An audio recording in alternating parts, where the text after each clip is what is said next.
Are you aware of how much power sits within you? No, really. Are you aware of what you can do for yourself and others and your immediate environment in the world? Do you know? Have you hit that part of your journey yet where you are just astounded and amazed by your potential? Like, have you examined, really be honest with yourself, have you examined your own struggles enough such that it led you back to yourself and it had you understand that you have created these experiences for you to learn from them, and it had you awaken to the power of your mind, and then you went ahead and took action on that mental power wherein you kind of eradicated anything that didn't serve you, and you instead began to program your mind with things that did serve you, and then from that programming you sought to help reprogram other people, and that became your purpose. Have you reached that part yet? And if not, I'm here to usher you into that part, because every single individual has the ability to take their pain and to package it up into purpose. That is the point of pain. That is the point, guys. Life is so beautiful. It's so beautiful. And it's only as beautiful, really, as you see it to be. But if you take your perspective and you maximize it and you seek to see the highest of everything, you seek to see things the way God sees things, in ways that are interconnected and revolutionary and inventive, and you go wow at everything, you're just amazed at everything. Like, if you can tap into that, you're golden, you're set free, because that frequency of amazement at life is gratitude. And that gratitude, what it does is it catapults you into like a new space, into a new energy of love and of appreciation, real appreciation for everything in your life, every negative thing, every positive thing, everything that has happened to you or to you. It's happened for you, right? And like you understand that, oh my God, like I actually am the main character. I am the main character. It is all happening for me. And does it sound delusional? Yeah, it does sound delusional because society has programmed you to think outside of yourself. Society has programmed you to think in a way that doesn't come from within you, but instead focuses on the outward reaction that comes back at you. This is a sickness. We are creators anyway, right? We're always creating anyway. So when we are creating from a place of stress, we're just going to create more stress for ourselves. And stress includes monitoring the reactions of the outside world. That's very stressful. So instead, what must we do? Well, instead of creating from the outside in, depending on how things may look from the outside, depending on how um, money uh, cannot reach us, we have to look at things from the inside out, that we generate money, that we generate positive reactions or any reaction, it doesn't matter. We generate. So we don't look outside of ourselves for answers. We look within for answers. And the universe, God, responds in synchronicities to us that are just merely reflecting what's going on inside. And so we understand how to read these synchronicities, and we understand what is for us and what is not for us, because we're so tuned in with our natural state, with who we are. And this is how to grow and develop your intuition. I always get questions of people asking me how I learned how to channel. And the answer to that, my answer to that is I'm not sure. I just developed my intuition. And I have used my intuition in my life. And channeling with cards just happens to be one of those many ways that I have used my intuition. But it's nothing special. I don't, nobody even needs cards to channel. You can just channel. And when I do talks like this, I'm channeling. It's just without cards. It's just in a different way with a different goal in mind. But even when someone is on stage speaking, they're channeling. We're always connected to God. That spiritual umbilical cord never goes anywhere. It's just that we forget it. We actually just don't pay attention to it. But it's still there. And how do I know it's still there? Because your heart is being powered by something, by a force, an electrical force that is so strong. and it does not require your action. It does not require your monitoring of it, right? You don't have to do anything to make your heart pump, but you have to take care of what God has given you, your body, your time, your energy, your sight, your perspective, your mind. Protect everything. Do not ever let your sight, this is why I don't scroll on social media.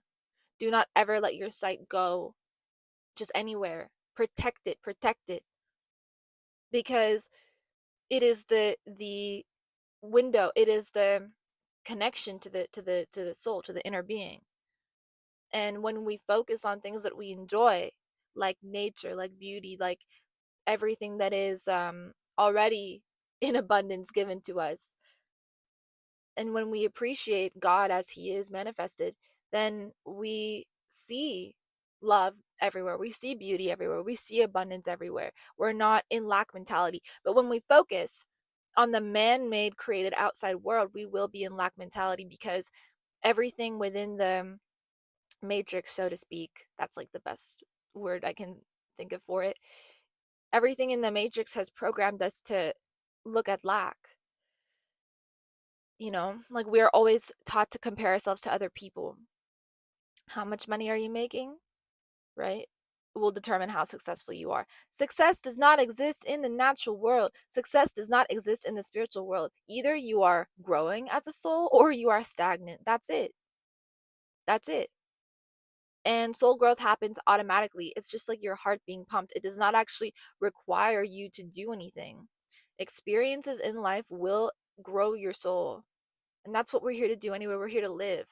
So I want to encourage you guys to wake up with agency, wake up with purpose every day, and to enjoy what has been so readily given to you, and to be grateful for what has been given to you, and to understand that you are living your purpose anyway. But if you want to take it a step further, you can really help a lot of people with the power of social media, and by telling your story, and by turning your pain into a packaged purpose for people, in which you actually tell people how you got over certain things and help them through their processes. Because this is a really optimal time that we're living in. And even if you don't want to do that, maybe you heal in another way. Maybe you heal through sound frequency. I know that when I sing, because I'm a singer, I like to sing. So I know that when I sing, I'm healing myself, and my intention is to heal other people too.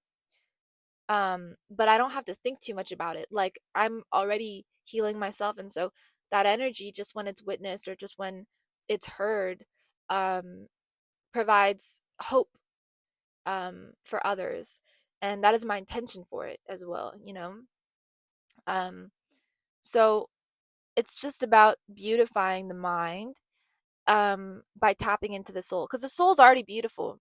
It's just that the mind has a lot of debris from outside conditioning that the world has given us from a very young age, so that we don't actually know who we are. We just think that we are a collaborative result of our environment, and sometimes our environment is really messy.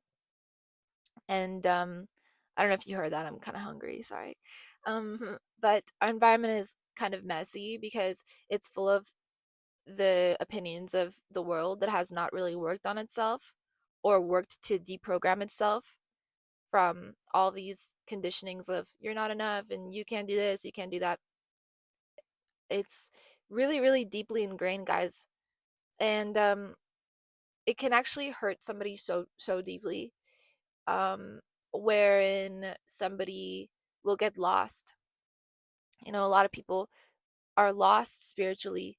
um just in general, there's no such thing as being lost spiritually. Either you're lost or you're found, you know what I mean? So if you're not lost, then you're found, and if you're not found, then you're lost. And the way to be lost is to really identify with the ego and with the objects of the senses, and thinking that, like, you are the enjoyer. You do everything, you have made this much money. Like, it's all a lie, because ultimately, like, who's the supreme enjoyer? Like, who's powering our heartbeat? you know in Sanskrit, this is called Purusha. God is the supreme enjoyer. So when we understand this, and when we understand that when we do anything, we can do it out of devotion, out of bhakti, out of love, and our life becomes a moving prayer. You know, we exist richly, and this is going to result in a lot of beauty because everything is energetic. So when you refine the heart and seek to understand the heart and seek to understand what it needs, right, which is God, um, then you don't stray away. You don't forget that spiritual umbilical cord. You tap in, and you always receive support. You always receive abundance is just right in front of us all the time. Like, do you guys go out and count like every blade of grass? Are you worried that like it's not going to rain during the winter? Like, there is a supreme powerful force that is taking care of everything. So your job is to relax and receive. And it's harder than we think. Trust me, it's much harder than we think because we've been programmed out of relaxation and out of receiving. Like, we've been programmed to think that things are difficult in life and attaining things is difficult, and we need to struggle for everything, and we need to work super hard to get where we want to get. And while we do need to work, yes, and put in effort, um the effort should not be misaligned. We don't need to work hard, we just need to work with love, and that is going to get us to our destination faster and much more comfortably than any other type of work. 11:33 on my clock, on my timer. So, you know, it's just about flow and receiving. And like, how were you when you were a kid? Seek to go back to that. Seek to go back to how you were when you were a child. You expected things to come to you and they came to you. You knew that you were taken care of and you were taken care of. And it was because of your knowing that you were taken care of. Your knowing actually result because belief creates reality. Like, what we believe in will solidify. And actually knowing, I would say, is even higher than believing, because when you believe in something, there is also the possibility or the chance that you have disbelief, right? That's the other side of the coin. Same thing with knowing. The opposite of knowing is ignorance, right? So I mean, that argument can apply either way, but I like to think of knowing as being a little bit more certain than just saying that you believe in something or having your belief systems. Like, they're the same thing basically. But when you know something to be true, um you you know it, and that's it, and it manifests. And I don't know why I'm teaching you how to get what you want, but that's how to get what you want in different ways. um so don't have any like shred of doubts about yourself and your potential, what you can accomplish, who you are. There's so much beauty, guys, within us. And to tap into that and to really love yourself and to love on yourself, oh, you will create magic. You will not worry about what anyone thinks ever again. You'll just create magic. You won't think. Thinking will be a thing of the past. Like I said, when I talk, when I'm here and I'm talking, my thinking mind is like not necessarily on. I'm channeling. So that's what I mean when I say that anybody can channel. And when I speak, I channel. And usually when people are on stage speaking, and if it's coming from flow, then they're channeling. So same thing when I use the cards, because I get questions on this. People ask me how I channel. I just channel. So I tap in. I'm in a meditative state. Um, and when I do start to think, that's when it doesn't work anymore. The channeling turns off. So learn how to channel. When I sing, I channel. So you can actually, like, when you play a sport, right? Are you thinking? No, you're channeling with your movements, with your body movements. You're in flow. Same thing, but you're just channeling with your body.